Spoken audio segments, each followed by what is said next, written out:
Welcome to CBS News Primetime. I'm John Dickerson. The IRS agent who we learned was investigating Hunter Biden's possible tax crimes speaks out in his first public interview with our Jim Axelrod.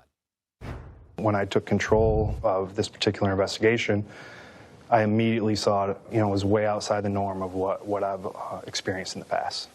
Gary Shapley is a supervisory special agent for the IRS, where he's worked for 14 years.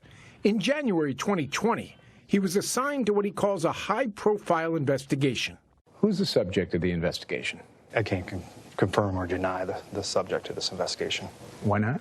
Because, part of the tax secrecy laws don't allow it. Shapley can't say it, but CBS News has learned the investigation was the probe of Hunter Biden by the Trump-appointed U.S. attorney in Delaware.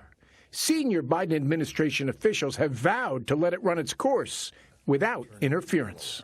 It's not restricted in his investigation in any way. But CBS News has obtained this letter Shapley's lawyers sent to Congress Monday, alleging irregularities in DOJ's handling of the investigation.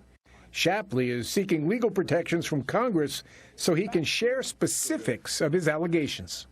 There was multiple steps that were slow-walked at the direction of the Department of Justice. Had you ever encountered that before? I have not, no. These deviations from normal process, and each and every time it seemed to always benefit the subject. Shapley says he decided to blow the whistle after a heated meeting last October with federal prosecutors. It was my red line meeting. It just got to that point where that switch was turned on, and I just couldn't silence my conscience anymore. Did you let prosecutors know you were unhappy? I don't think I can answer that. Hunter Biden has denied any wrongdoing. Like civil servants. The IRS agent told us he is a registered Republican. His whistleblowing is being assisted by an advocacy group with past ties to the GOP.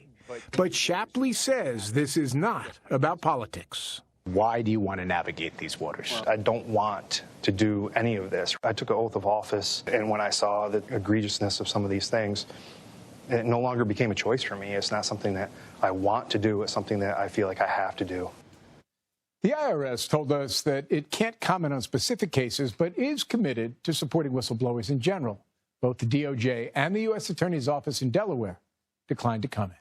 So what more are we learning about these two whistleblowers? Well, so the first whistleblower who we just heard from was actually the supervisor of a team of 12 that was assigned to this particular case. There are others on his team, including this second whistleblower. He says he felt compelled to act to finally go public because he had the responsibility of those who worked for him, and they were upset, so he felt it was up to him to come forward. And, Jim, where's it go next?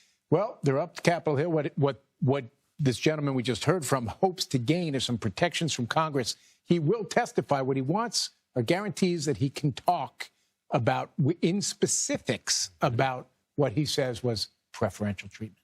Jim Axelrod. Thanks, Jim.